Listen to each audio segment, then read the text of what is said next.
승인이 안 되더라도 걱정하지 마세요. 걱정할 필요 없습니다. 승인 기대감으로 인해서 이더리움 가격은 많이 상승할 걸로 봅니다. 이더리움 얘기를 좀 해드릴 건데 5월달 현물 ETF 얘기 좀 해드리고, 그리고 홍콩에서 뒤집어지는 이야기가 하나 나왔습니다. 그거 하나 말씀을 드릴게요. 이더리움 현물 ETF 5월 승인 가능성 낮다. 스탠다드 차트이드 보고서. 자, 스탠다드 차트이드 얘네들이 웃긴 게 뭐냐면 3월 18일인가? 3월 10며칠 날 보고서를 발행했는데 5월 달에 이더리움 현물 ETF 가능성 높다. 뭐 70%, 뭐 80% 된다. 요 얘기 해놓고 지금 한 달 뒤에 뭐라 그러냐면 가능성 낮다. 안 됩니다. 부침개를 막 이렇게 뒤집듯이 이렇게 번복을 했어요. 근데 뭐 얘네들 하는 역할이 뭐 그거니까. 이렇게 얘기를 했는데 실제로 SEC에서 지금 그레이스케일이 SEC한테 우리가 갖고 있는 선물 그 이더리움 ETF 비트코인도 현물 ETF로 전환해줬으니까 우리가 갖고 있는 선물 ETF 이것도 전환해줘. 신청을 해놓은 상태예요. 요게 연기가 됐습니다. 23일 현지 시간으로 연기가 됐고 프랭클린 템플턴도 같은 승인 요청서 요거 얘네들도 연기를 했어요. 그러면 나머지 뭐 블랙록이나 얘네들도 연기가 된다고 보시면 됩니다. 그래서 우리가 알고 있는 5월달 이더리움 현물 ETF는 승인되기 힘들겠구나.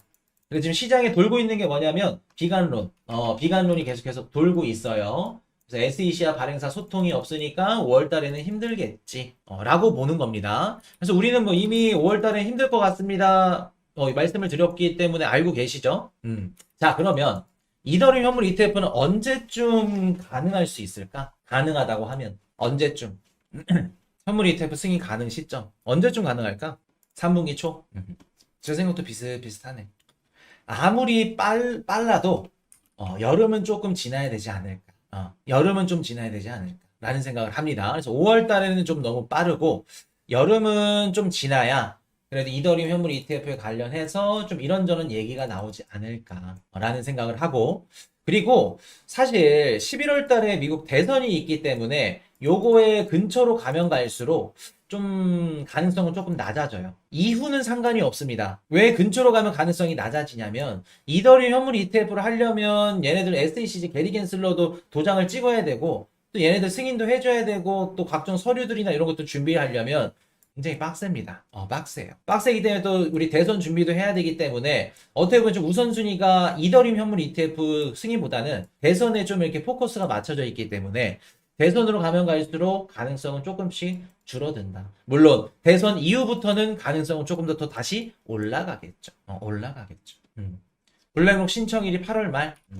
근데 어차피 우리 보셨잖아. 현물 ETF 신청일 마지막 마감일이 8월 말이고 뭐 9월 말이고 10월 말이어도 다시 또 신청해가지고 갱신됩니다 또. 그렇기 때문에 8월 말까지는 무조건 결판이 난다. 그렇게 보시면 안 돼요. 그렇게 보시면 안 됩니다. 자, 그럼 볼게요. 아무리 늦더라도 이더리움은 여름 좀 지나야 가능성이 좀 있지 않을까 라는 말씀을 드리고, 제가 이더리움 연말에 만약에 2021년도처럼 더블탑이 나온다 그러면 이더리움 가격 얼마 본다고 말씀드렸죠? 최소 보수적으로 이더리움 가격 최소 보수적으로. 아까 이더리움 어떻게 생각하시나요? 뭐 이런 얘기 하셨었죠. 이스라엘 전쟁 이슈가 방금 나왔네요. 유유. 모니키님 왜 유유야 그게? 눈웃음 이렇게 활짝 펴야지. 전쟁 이슈 나오면 물론 전쟁은 나쁜 거지만 전쟁 때문에 비트코인 가격이 떨어지면은 누구한테는 기회가 될 수 있는데 왜 이렇게 유유야? 좋은 거지. 1,000만 원 말씀드렸었죠. 보수적으로 정말 보수적으로 그냥 욕먹기 싫어서 보수적으로 말씀드린 게 1,000만 원이에요. 자, 제가 왜 1,000만 원을 말씀드렸는지 한번 말씀을 드려볼게요. 일단 현물 ETF가 뭐 여름쯤 지나서 가능성은 있다.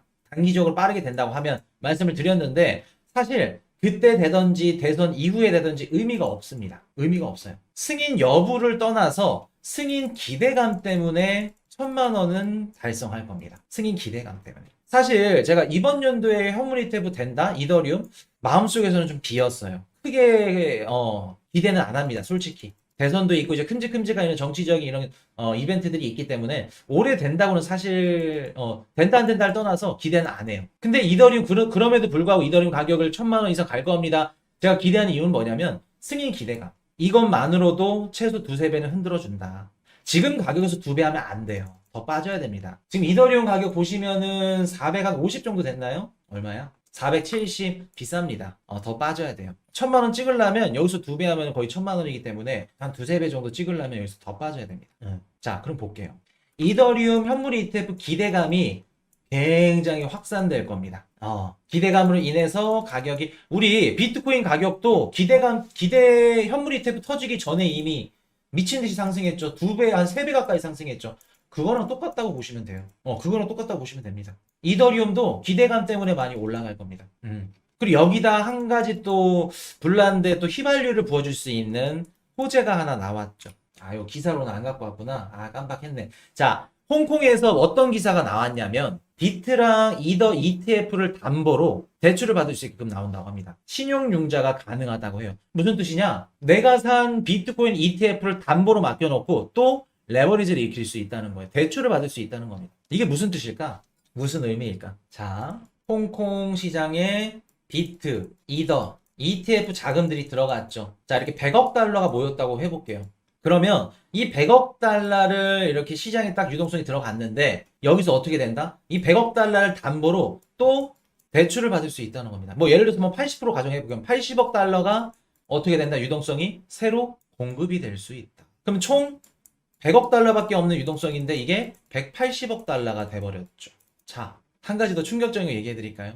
홍콩에서만 100억 달러죠. 홍콩에서 레버리지를 열어줬어. 주식담보대출을 받을 수 있어. 그러면 전 세계 이더리움을 갖고 있는 중국 펀드, 미국계 펀드, 기관들은 어떻게 할까? 홍콩으로 들어오겠죠. 그러면 들어오는 유입된 금액만큼의 또 유동성이 뻥 생기겠죠. 500억 달러가 들어왔으면 500억에 80억이면 400억 달러의 유동성이 생겨나는 거겠죠. 이해되셨나요? 하반기 이더리움 가격과 알트코인 가격 상승에 영향을 주는 어떻게 보면 특급 호재가 될 수 있다는 겁니다. 홍콩의 ETF 요 주식담보대출이 기존에 갖고 있는 유동성보다 거의 한 80%에서 한 90% 가까이 더 뽑아낼 수 있다는 거예요. 그리고 가장 중요한 건 뭐냐면 알트코인들은요, 왜 비트 이더인데 비트 이더 담보로 이제 대출받고 자금이 늘어나는 건데 알트코인들은 왜 들어오나요? 그거는 이더리움이 연말에 어떤 역할을 하는지를 우리가 인지를 하고 분석을 하시면 알트코인들까지 자금이 어떤 식으로 유입이 될 건지 나올 겁니다. 나올 거예요.